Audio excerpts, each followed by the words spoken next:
Bonjour chers fidèles téléspectateurs et bienvenue dans ce nouveau numéro de votre émission Thème d'actualité. Comme vous le savez, nous diffusons sur Télé Congo tous les vendredis à partir de 16h30 et les lundis en rediffusion à partir de 13h30.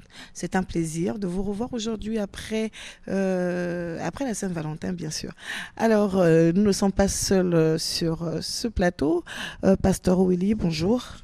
Bonjour Madame Paul et bonjour à tous ceux qui nous reçoivent. Dieu les bénisse au nom de Jésus. Bienvenue encore sur ce plateau de l'émission Thème d'actualité. C'est toujours un plaisir d'être à vos côtés, Madame. Alors, nous avions, lors des émissions précédentes, essayé de discuter un peu sur le phénomène de la délinquance juvénile qui prend de l'ampleur dans notre pays, le Congo. Et aujourd'hui, nous revenons encore pour en parler, surtout que cette année 2024, lors de l'adresse du président de la République le 31 décembre 2023, a été décrétée comme étant l'année de la jeunesse. Alors, avant que nous puissions entrer dans le vif du sujet, pour vous, pasteur, à partir de quel âge sommes-nous considérés comme étant jeunes? Bon, Dieu merci que la Bible ne donne pas des axes concrets pour dire que la jeunesse au niveau chrétien commence de tel âge à tel âge. Est-il vrai que n'importe qui peut se croire jeune? Parce que la jeunesse, il faut se dire que est-ce que c'est un aspect mental? Est-ce que c'est du point de vue d'âge? Est-ce que c'est du point de vue spirituel? Parce que selon chaque angle que l'on prend le mot jeune, il y a une certaine définition qu'on peut se donner. Pour nous à l'église, un chrétien jeune, ce n'est pas question de l'âge. C'est une question d'état d'esprit. Et de même aussi pour notre pays, je n'ai pas le texte exact, mais d'après ce qu'on entend pêle-mêle, on dit que voilà, c'est de 0 jusqu'à 45 ans. Donc nous sommes tous des jeunes, si c'est le cas. Alors, quels sont les axes, selon vous, qui devraient être, qui devraient tourner le regard aujourd'hui, lorsque nous parlons de l'année de la jeunesse? Quels sont les axes appropriés où le regard devrait être tourné concernant les jeunes? Madame, moi, je pense que beaucoup de choses que nous vivons dans ce pays peuvent trouver, à mon humble avis, une piste de solution par l'emploi. L'emploi qui est la grande question parce que Etchegaray, un écrivain, disait que le travail éloigne de nous 3 grands mots. Le vice, le besoin et l'ennui. Et quand quelqu'un travaille à longueur de journée, vous rentrez à la maison fatigué, vous avez très peu de temps à aller faire des histoires inutiles parce que le travail en lui-même, il vous épuise. Le travail en lui-même, il vous donne un espoir. Il vous donne une assurance, une respectabilité et aussi une stature sociale. Et donc, moi, je crois que l'un des axes fondamentaux, c'est de permettre à ce que chaque jeune Congolais ait du travail. Quand je dis travail, je ne pense pas forcément à la fonction publique. Mais celui qui a son métier, celui qui sait comment il peut avoir 100 francs, 200, non pas en passant par la violence, mais en passant par la force de son esprit et sa force musculaire, ça permet qu'on aura déjà là apporté une certaine solution. Deuxièmement, parlons de la jeunesse, le travail à seul ne suffit pas. Parce que la société, elle est fondée sur les valeurs. Et aujourd'hui, madame, on voit que la délinquance dont on parle ici n'est plus que juvénile. Parce que ceux qui, même travaillant, amènent leur sale comportement, leurs sales habitudes dans les administrations. Et ils ne sont pas forcément des jeunes, mais ce sont des hommes et des femmes qui ternissent l'image de leur administration et par-delà dans du pays. Et c'est pour cela, à mon sens, l'autre axe qui est fondamental, c'est comme le disait le président, les antivaleurs. Et pour ce faire, il s'agit d'un toilettage du fond en comble du pays. Et en tant que chrétiens, nous pourrons alors penser que aujourd'hui, l'instruction de l'éducation civique et morale, si cette génération elle est ratée, Mais la génération future, on peut la gagner si seulement si nous commençons par poser de nouvelles bases dès la maternelle, le primaire, le collège, y compris le lycée et l'université. Ça permet à ce que les Congolais en devenir puissent avoir d'autres bases. Si, je réitère un peu ce que vous avez dit, si cette génération est foutue, nous avons une seconde chance de pouvoir rattraper la jeunesse qui s'ensuit. Si ce sont les mêmes personnes qui ont participé à l'éducation de cette jeunesse ratée, pensez-vous que ces mêmes personnes qui n'ont pas été éduquées selon les vraies valeurs puissent, eux, participer à rendre plus meilleure la jeunesse qui viendra après celle-ci? Je m'inspire non pas d'un verset de la Bible, mais d'une parole du chef de l'État. Dans l'un de ses projets de société, il parlait de la marche vers le développement. Lorsqu'on dit une marche, vous comprenez qu'il faut toujours faire des pas. Et tant qu'on n'a pas commencé à faire des pas, madame, quoi que l'on dise, on n'ira pas nulle part. Et c'est pour cela que, regardez, le président a déjà parlé, année de la jeunesse. Mais nous sommes là en février, si je ne me trompe pas, on est au milieu de février. Mais quels sont les pas qui ont déjà été faits? C'est là la question. Parce que dans cette nation, nous avons, à mon sens, des planificateurs. Des hommes et des femmes qui ont la connaissance, qui se disent, le président a dit, mais comment rendre cela opérationnel? Les Congolais aujourd'hui n'ont plus besoin de beaucoup de discours. Les Congolais, la jeunesse a besoin des actes. Dans certains secteurs de la vie active, quelles sont les mesures prises? Qu'est-ce qu'on peut voir observable dans un mois, dans 2 mois, dans un trimestre, un semestre, avant que l'année ne finisse, pour qu'on soit en mesure déjà d'évaluer, pour se dire, le chef de l'État a dit année de la jeunesse, nous, membres du gouvernement, nous, directeurs, nous, tel centre, nous, telle institution, voici les mesures qui ont été prises. Voici le travail qui est en train d'être fait. C'est cette action de communication qui permettra à ce qu'il puisse avoir une césure, une démarcation des années antérieures par rapport à cette année-ci et se mettant au pas par rapport à la vision du chef de l'État. Madame, soit dit, on n'est pas tous du gouvernement, on est tous de la société congolaise. Le chef de l'État a parlé sur la discipline dans l'armée.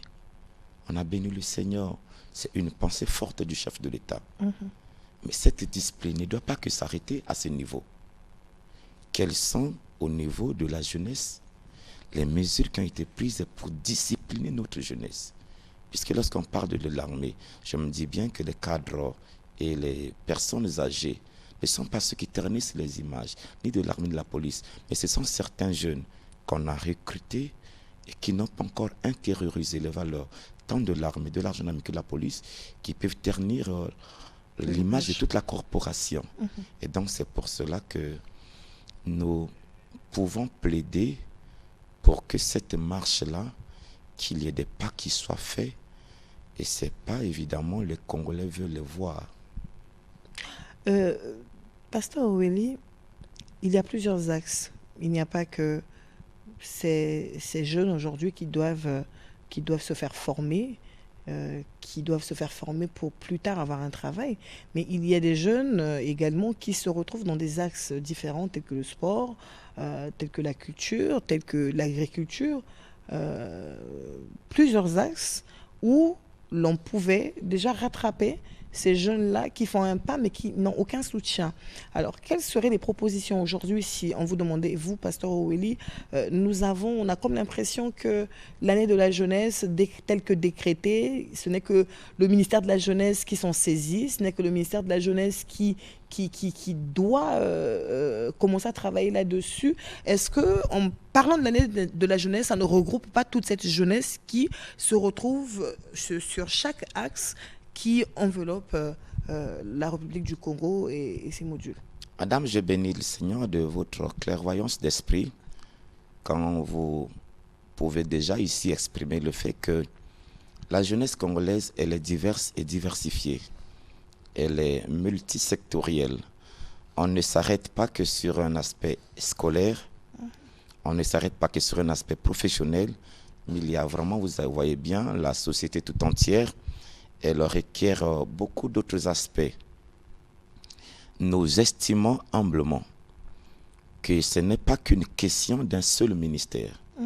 La jeunesse est une question transversale qui implique nécessairement que chaque ministre, chaque ministère se dise, chaque acteur de la vie sociale se dise qu'est-ce que nous pouvons faire à notre niveau pour que l'année de la jeunesse, elle soit effective. Je prends un exemple simple. Aujourd'hui, lorsque certains au niveau de la culture peuvent parler des parcs d'attractions où les Congolais peuvent aller se défouler, Dieu merci, c'est un axe. Lorsque nous avons vu là comment est-ce que aujourd'hui à la télévision, il y a une publicité d'une école de foot à Lima. Dieu merci, ça c'est un axe. Mais lorsqu'on parle aussi des écoles de formation, madame, il faille que dans chaque département, dans chaque arrondissement, qu'il y ait des centres de formation. La vie sociale, la vie congolaise n'est pas que centrée sur l'intellectualisme. Mais celui qui peut aujourd'hui savoir que je n'ai pas de parents, je n'ai pas de soutien, mais je peux aller à l'école de l'État, apprendre à conduire. Je peux aller à l'école de l'État, apprendre la maçonnerie. Je peux aller à l'école de l'État. Décide-moi, madame, lorsqu'on parle l'année de la jeunesse, est-ce que ça renvoie au discours? Est-ce que ça ne renvoie pas aux actions concrètes? Déjà, nous avons la chance d'avoir le président dont nous l'avons surnommé l'homme des actions concrètes. Il faille que ceux qui sont derrière lui l'accompagnent pour que cet aspect concret soit évidemment visible dans chaque aspect de tous les ministères.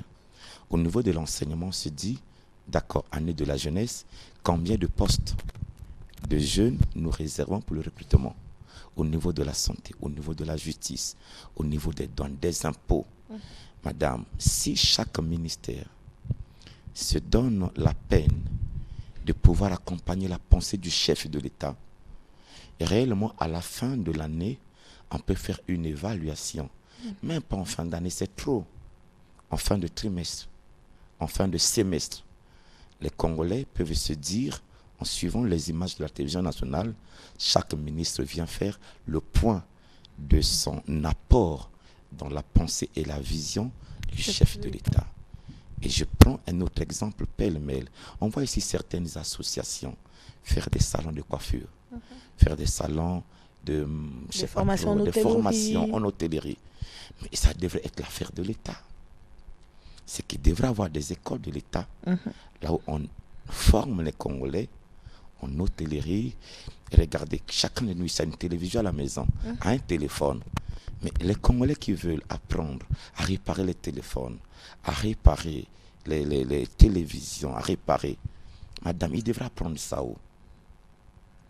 C'est pour cela que aujourd'hui, toute notre société a besoin de ce que l'État, l'investissement aille dans le sens, non pas seulement des séminaires, non pas seulement des symposiums. Mais du concret. Non, mais du concret, madame. Du concret.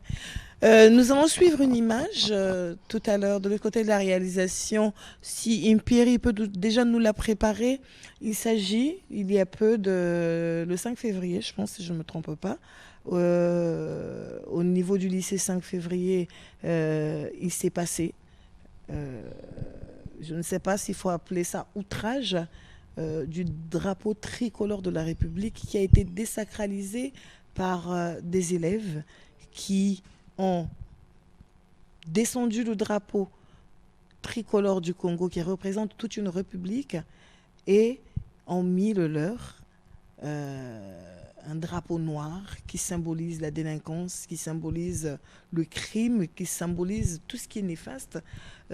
Avant que nous puissions commenter, de l'autre côté de la réalisation, si nous pouvons avoir des images, c'est parti.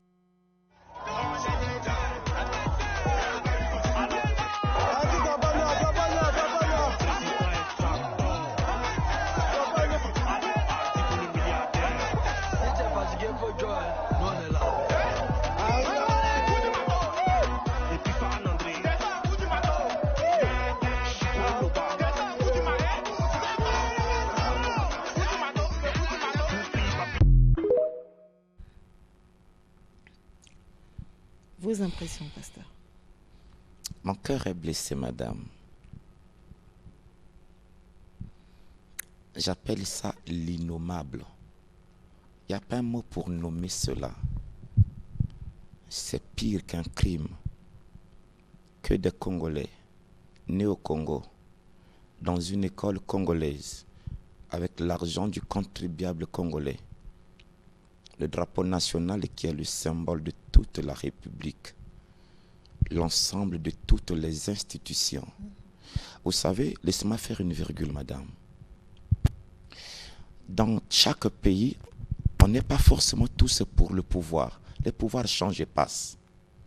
Mais le drapeau national est l'emblème qui rassemble tous les Congolais de toutes les confessions, de toutes les sensibilités, de toutes les obédiences. En fait, c'est ça la République. Moi, j'estime bien que le pays est en danger. Et ici, la menace n'est pas extérieure. La menace, elle devient intérieure.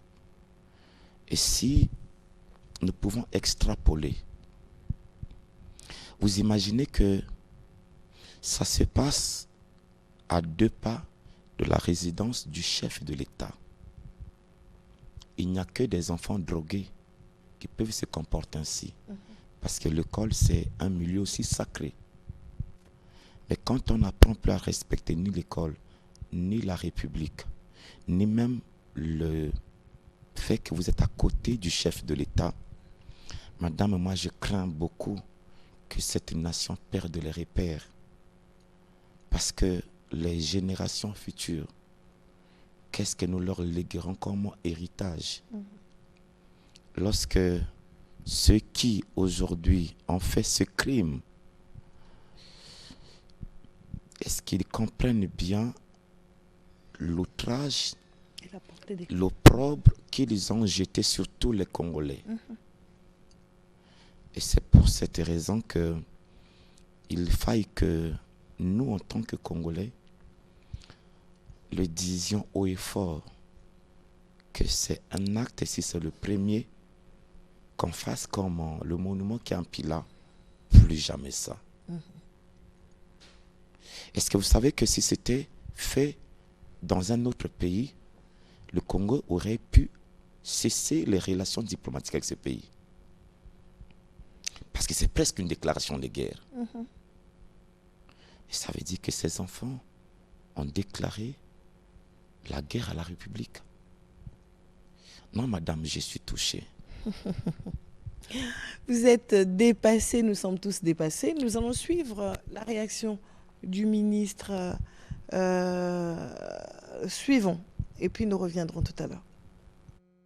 Vous écoutez, je suis venu vous dire la position de la République face à ce crime.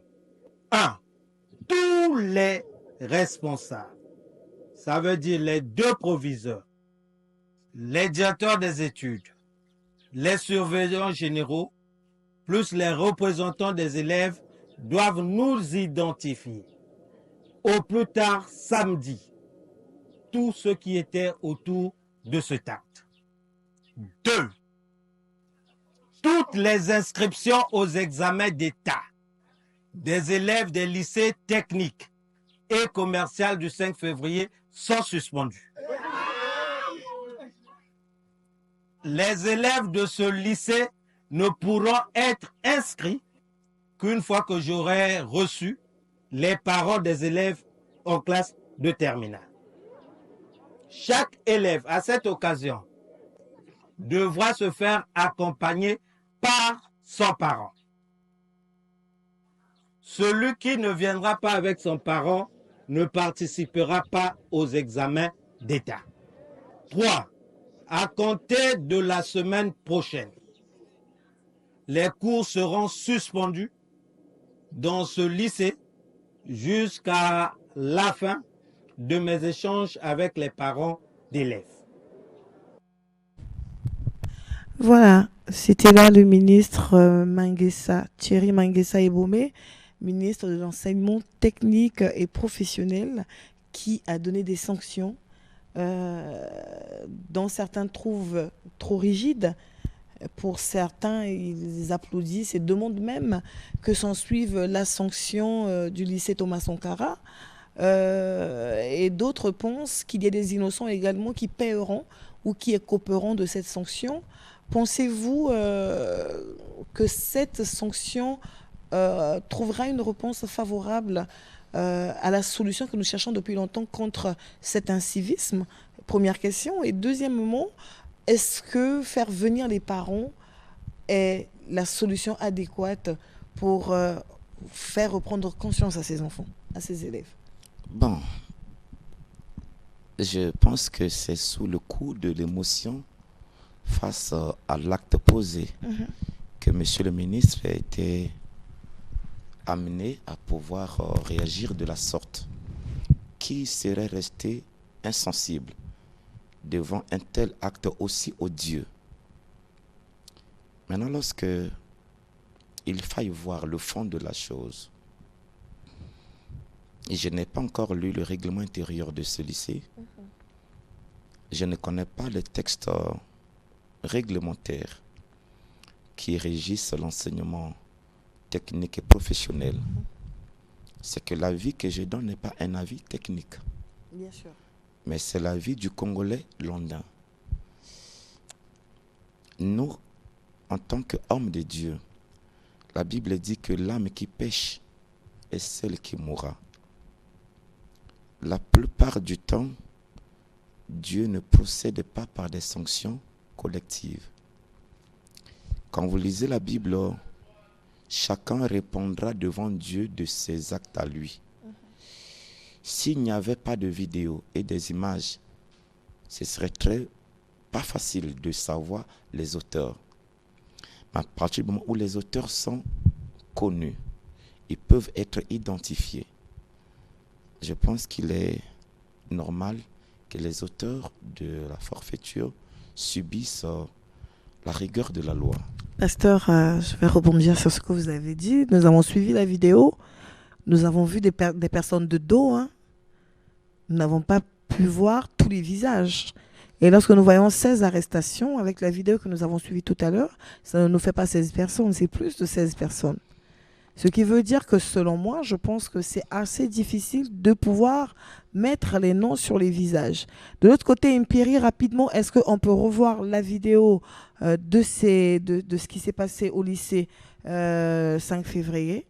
Et nous allons essayer de voir avec le pasteur s'il arrive, lui, à bien saisir les visages de ses enfants.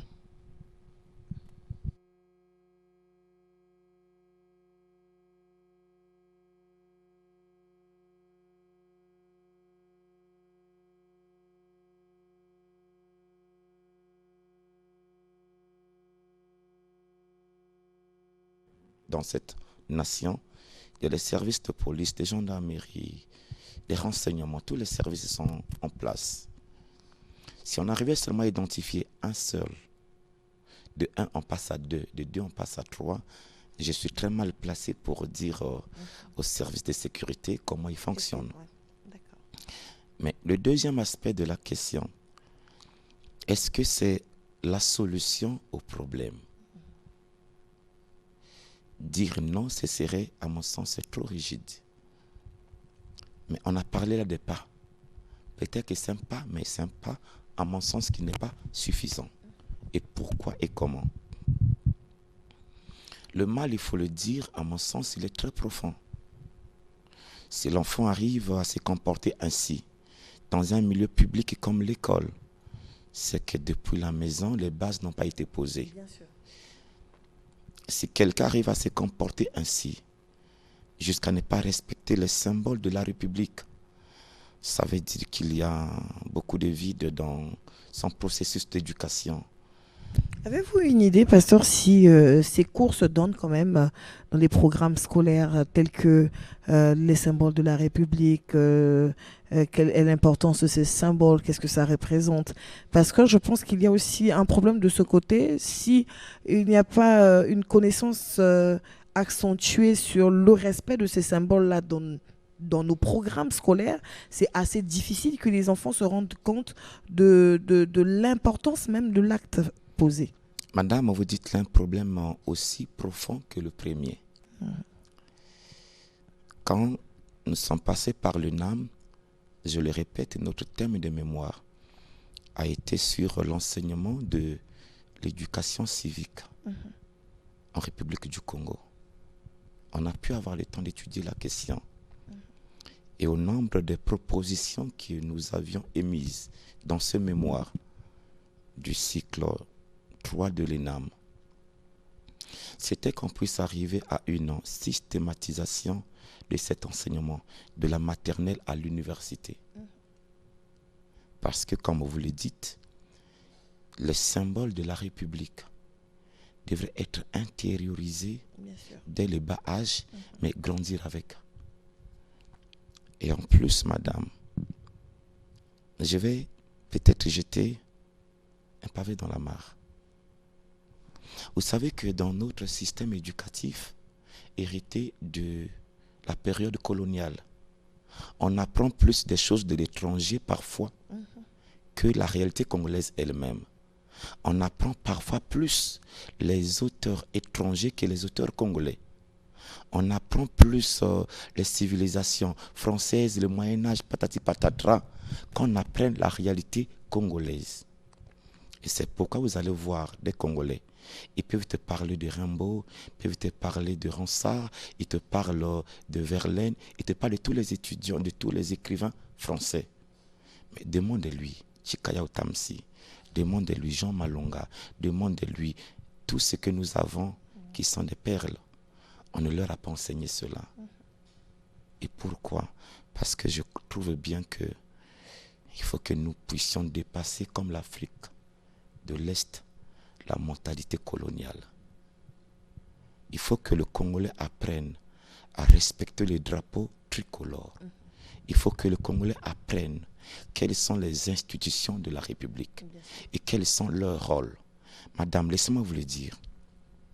Combien de Congolais ont appris leur constitution? Ça ne s'enseigne pas. Mais comment on peut former les citoyens si le citoyen ne connaît pas quels sont les droits et devoirs d'un citoyen dans une république? C'est pour dire que là, à mon sens, lorsqu'on parle de l'année de jeunesse, il faut revoir également nos programmes éducatifs, nos programmes scolaires. Alors le mal à ce moment-là, il est très profond.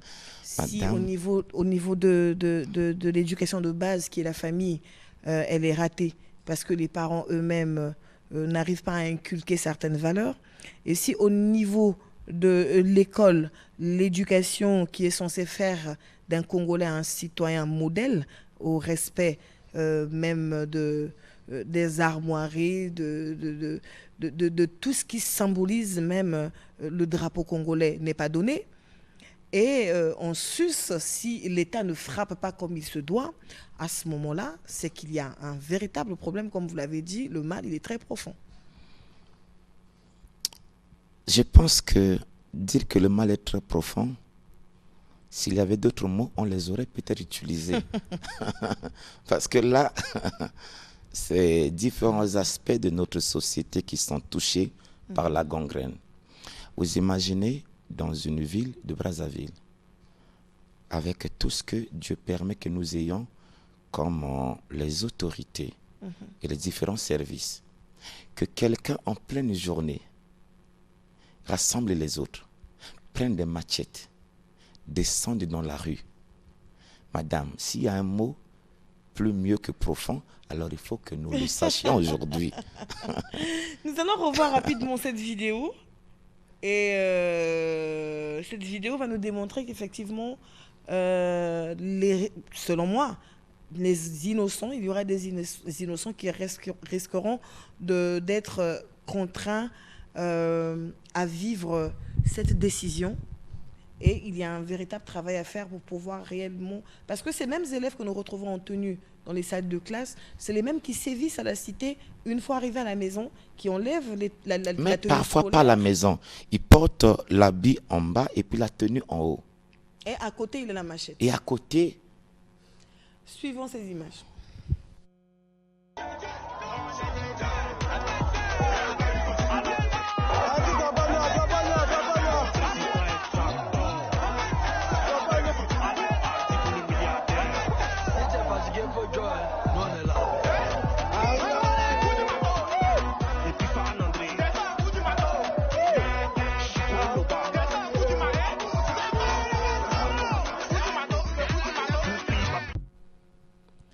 Voilà. Triste. C'est triste de voir comment est-ce que notre jeunesse, nos enfants se comportent au-delà des murs de la maison familiale. Et de constater également qu'il a fallu ça pour que l'on prenne, pour qu'il y ait un réveil. Parce que depuis beaucoup d'années, le peuple congolais ne cesse de taper sur la table, de se plaindre, de pleurer, d'appeler à l'aide concernant le problème de la délinquance juvénile généralement et particulièrement sur le phénomène bébé noir qui jusque-là a été écouté, mais il n'y avait pas de véritable décision. Il a fallu aujourd'hui qu'on voie cet outrage au drapeau congolais pour qu'il y ait un réveil. Et nous espérons que ce sera un réveil et des solutions qui seront véritablement apportées parce que nous savons qu'au Congo, les décisions se prennent mais ne se respectent pas. Il n'y a pas de suivi. Le président de la République, il prend des décisions, mais ceux qui sont censés faire le travail ne rendent pas dignement le travail qu'il faut pour essayer de redresser un peu ce bateau qui a un seul chef, mais qui va dans tous les sens. Nous allons suivre les images sur le Conseil de ministres qui a été fait en présence du président de la République et ce qui s'est dit, et nous reviendrons pour clore lentement cette émission. Merci.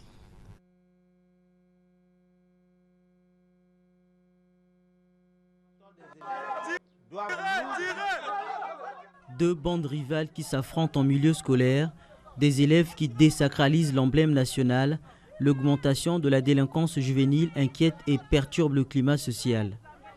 Affichant sa détermination à mettre un terme à ce phénomène, l'exécutif vient d'opter pour la création d'un centre de réinsertion sociale destiné à accueillir et à encadrer ces jeunes en conflit avec la loi. Établissement public à caractère administratif, l'Agence nationale de réinsertion sociale et d'éducation civique s'inscrit dans l'optique d'une prise en charge de ce phénomène en vue de la protection de la société. Cette agence a pour moyen d'action l'accompagnement moral, éducatif et professionnel des jeunes concernés. À leur demande, des jeunes en conformité avec la loi pourront s'y admettre. Le Conseil des ministres a également entériné le projet de décret approuvant la mise en place de la politique nationale du contrôle d'État, un système de contrôle interne de l'action publique fondé sur 6 piliers, dont la fiabilité et l'intégrité de l'information. L'objectif général de cette politique est l'amélioration, le renforcement et la promotion du contrôle interne et de l'évaluation de la performance de l'action publique en vue d'en faire un outil d'aide à la gestion à travers des objectifs spécifiques transcrits dans 6 axes stratégiques. Par ailleurs, le gouvernement s'est engagé à donner un coup d'accélérateur à la formation qualifiante. L'approbation du projet de décret portant institution, organisation et statut de l'Institut professionnel et technologique d'Oyo en est une illustration. Offrant des formations notamment en informatique industrielle et en électrotechnique, cet institut devra renforcer l'employabilité des apprenants au terme de leur cursus. L'amélioration de la carte scolaire dans notre pays, ainsi que la nécessité de rapprocher la formation des populations, ont justifié la création de l'Institut professionnel d'Oyo dans le département de la Cuvette. Son objet est d'assurer la formation des apprenants dans les métiers de l'industrie, des technologies de l'information et de la communication, ainsi que dans le domaine des services. Au titre du ministère du Plan, de la Statistique et de l'Intégration régionale, le projet de décret approuvant des statuts du Centre national de formation en statistique, démographie et planification, lui aussi, a été adopté. Voilà, nous venons là de suivre le Conseil de ministres en présence du président de la République réuni afin de trouver des solutions pour peut-être définitivement pallier à ce grand problème de délinquance juvénile avec des centres de réinsertion juvénile qui vont se mettre en place, ainsi que cet institut de formation qui se fera à Oyo, où des jeunes recevront des formations qualifiantes pour leur permettre d'être sur le marché du travail dans 2 matins, où nous savons également que c'est tout un problème parce que c'est bon d'avoir des formations, mais c'est assez difficile d'avoir le boulot après ça. Il y a tellement de questions tout autour de ce qui se fait. Pasteur, quel est votre sentiment? Je vais plutôt aborder la chose sous un autre angle. Nous avons étudié un peu la dictature éclairée de Paul Kagame. Et pour que ce pays se redresse, il faut une certaine dictature éclairée. Je prends 2 aspects simples. Ceux qui fument du chanvre, apparemment ça laisse des traces sur des lèvres communs, mais les sachants le savent. Si dans la rue, on rencontre une certaine personne, la police procède par des contrôles.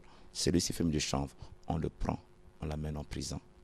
Donc l'une des premières mesures qu'on aurait pris, à mon sens, serait l'élargissement des prisons ou la construction des prisons.